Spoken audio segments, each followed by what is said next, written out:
सो pointer की सबसे पहले हम देखेंगे डेफिनेशन।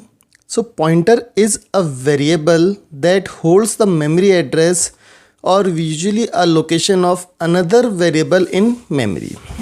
तो देखो फॉर एग्जांपल अगर हम बात करते हैं एक इंटीजर टाइप के वेरिएबल की, लेट अस सपोज मैंने एक वेरिएबल लिया इंट आई। अभी जो वेरिएबल है इंटीजर आई ये मेमोरी में किसी लोकेशन पे तो स्टोर होगा, तो हम अज्यूम कर लेते हैं कि एट लोकेशन 1002 ये वेरिएबल आई मेरा स्टोर हुआ है।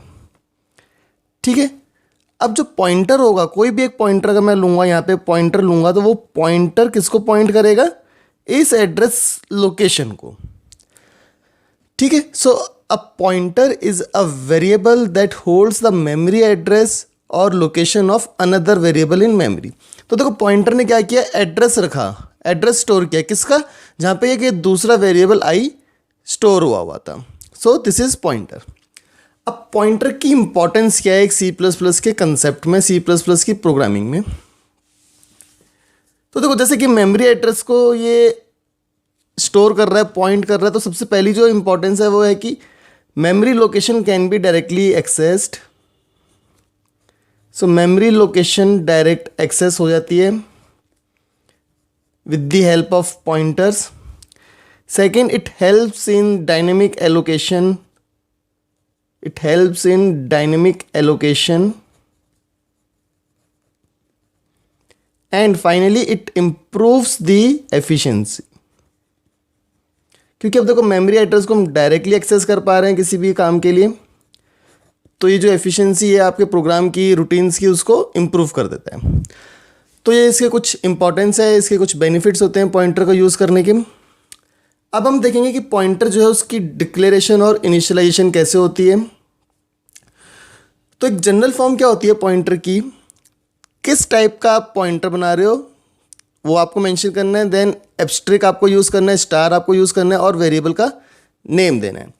तो बेसिकली ये टाइप क्या है, this is nothing but this is the data type जो आप यूज़ कर रहे हो। इंटीजर हो सकता है, फ्लोट हो सकता है, किस टाइप का बना रहे हो तो डेटा टाइप। और ये जो वेरिएबल नेम है ये कुछ नहीं, ये पॉइंटर का नाम है जो आप बनाओगे। So this is the pointer name. तो जैसे कि फॉर एग्जांपल अगर मैं लिखता हूं इंट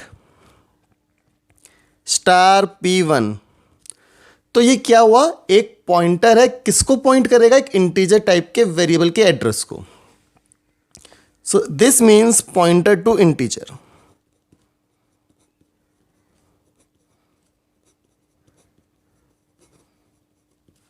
ठीक है, ऐसे ही आप बहुत डिफरेंट टाइप के बना सकते हो। जैसे फ्लोट बनाना है तो फ्लोट स्टार f1, ऐसे ही करेक्टर स्टार c1।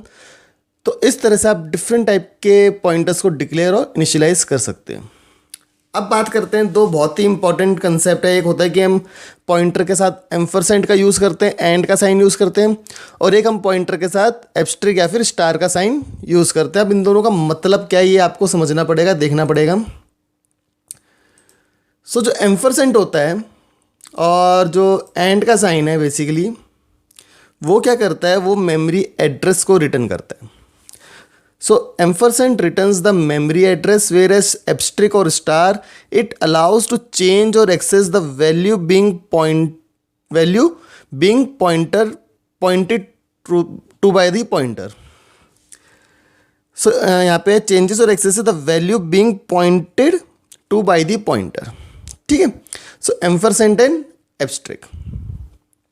So अभी इसका हम एक एग्जांपल देखेंगे कि कैसे, इसका क्या मतलब क्या है। सो फॉर एग्जाम्पल मैंने लिखा, एक मैंने वेरिएबल बनाया integer i is equals to 10। अभी जो i है ये कहीं पे तो स्टोर होगा, तो लेट अस से जो i था इसकी वैल्यू क्या है, इस वेरिएबल की वैल्यू तो है 10, और लेट अस से जो इसका एड्रेस है वो है 1050, इस एड्रेस लोकेशन पे ये स्टोर हुआ है। तो मैंने एक पॉइंटर बनाया इंट स्टार ptr। ठीक है, और अगर मैं लिख रहा हूँ ptr is equals to ampersand i, तो एम्परसेंड का हम यूज़ कर रहे हैं यहाँ पे।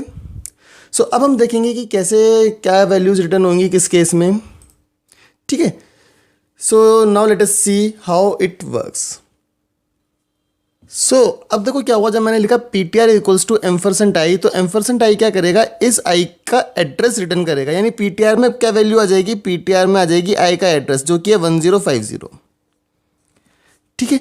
अब अगर आप कर रहे हो यहाँ पे, if you are printing like this cout ampersand i, और आप कर रहे हो एक सी आउट स्टार ptr, तो अब इसमें हमें देखना है कि आउटपुट क्या आएगा, ठीक है। सो देखो एम्परसेंट आई का मतलब क्या होता है, एम्परसेंट आई का मतलब है एड्रेस ऑफ द ऑपरेंड और वेरिएबल, जो कि है 1050।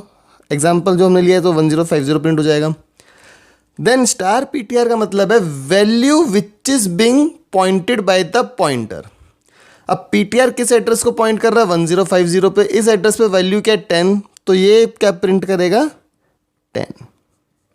So this is the basic difference between ampersand and abstract with pointers, ठीक है। तो इसका देखो अब एग्जाम्पल में अगर आपको आता है इसका क्वेश्चन लिखना का, तो आप एक प्रॉपर प्रोग्राम की मदद से भी इसको एक्सप्लेन कर सकते हो। जैसे कि मैं अगर लिख रहा हूँ यहाँ पे, फॉर एग्जाम्पल मैंने एक प्रोग्राम लिखना शुरू करता हूँ,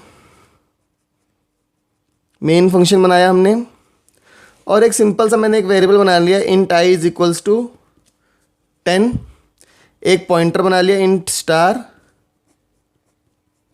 ptr, और ptr के अंदर मैंने वैल्यू दे दी एम्परसेंट आई, ठीक है। अब अगर हम सी आउट करा रहे हैं, सबसे पहले सी आउट मैंने लिखा एम्परसेंट आई, देन सी आउट अगेन मैंने लिखा एक और चीज़ डायरेक्ट ptr, और एक मैंने लिखा सी आउट एब्स्ट्रैक्ट ptr, ठीक है। सो अब इन तीनों के केस में आउटपुट क्या आएगा, देखो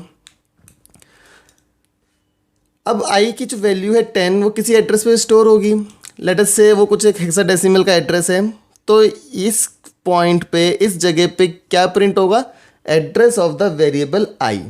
फॉर एग्जांपल वो था 0x69FEF8, अलग अलग आ सकता है हर एक के सिस्टम में, मेरे सिस्टम में ये आया था तो मैं आपको ये प्रिंट करके दिखा रहा हूँ यहाँ पे। सो बेसिकली इसका मतलब क्या है, that it is the address of variable i, ठीक है। अब देखो यहाँ पे मैंने लिखा cout ptr, direct ptr, और जब हम यहाँ पे कर रहे हैं ptr equals to ampersand i, तो इसका मतलब क्या है कि आई का एड्रेस किस में आ गया, ptr में। तो जब मैं ptr को प्रिंट कराऊंगा एज इट इज, तो क्या प्रिंट होगा, same 0x, so I will get the same value